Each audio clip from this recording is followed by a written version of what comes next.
Okay, for today's video we wanted to talk about what are the common mistakes that we see when people try to use the Disavow Links tool. We jotted down a few thoughts, and so we thought we'd sort of work through them and mention some of the mistakes that we see.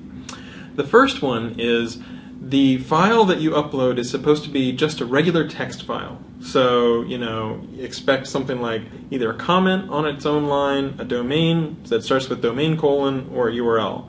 Everything else is weird syntax and in theory could cause the parser to reject the file. What we see is people sometimes uploading Word files, so .doc, Excel spreadsheets, and that's the sort of thing that our parser is not built to handle. It's expecting just a text file. So if you upload something really strange, that can cause the parser to throw that file out, and then the reconsideration request would not go through.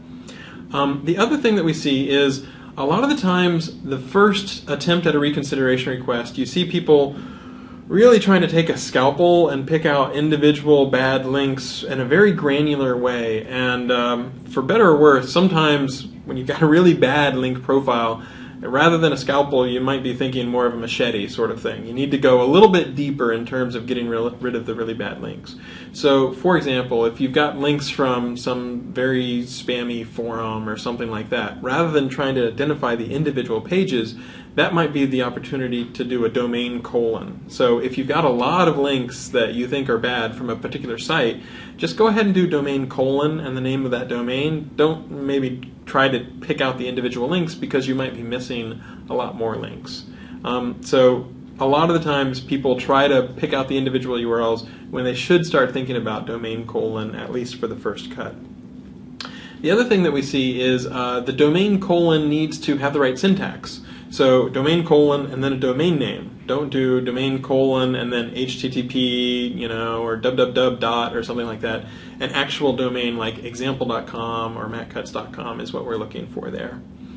A bunch of people, we sometimes see them putting context or the story or the documentation for the reconsideration request in the Disavow Links text file that they try to upload. And that's really not the right place for it. The right place to give us the context or to describe what's going on is in the reconsideration request, not in the Disavow Links text file.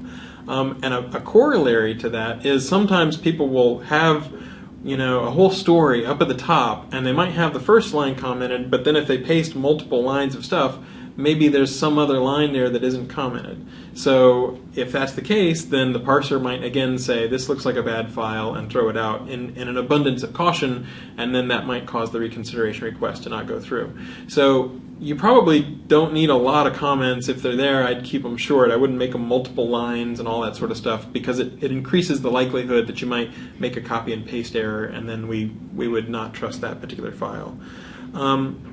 The other thing that we see is sometimes people think that disavow is, the be-all, end-all, the panacea that's going to cure all their ills. And yet we do want, if you've been doing some bad SEO and you're trying to cure it, in an ideal world you would actually clean up as many links as you can off the actual web. That's just a really helpful way for us to see when you're doing a reconsideration request that you're putting in the effort to try to make sure that things have been corrected and cleaned up and are not going to happen again. So those are the common things that we see going on with disavow link requests. By far the biggest one is people submitting like a Microsoft Word or a doc file instead of a text file. But if you look through all of those, I hope you can sort of do a little checklist and make sure that you're submitting a file that will pass by the parser and make sure that you put any context in the reconsideration request, all those sorts of things. And that just increases your odds that the disavow and thus the reconsideration request process will go well.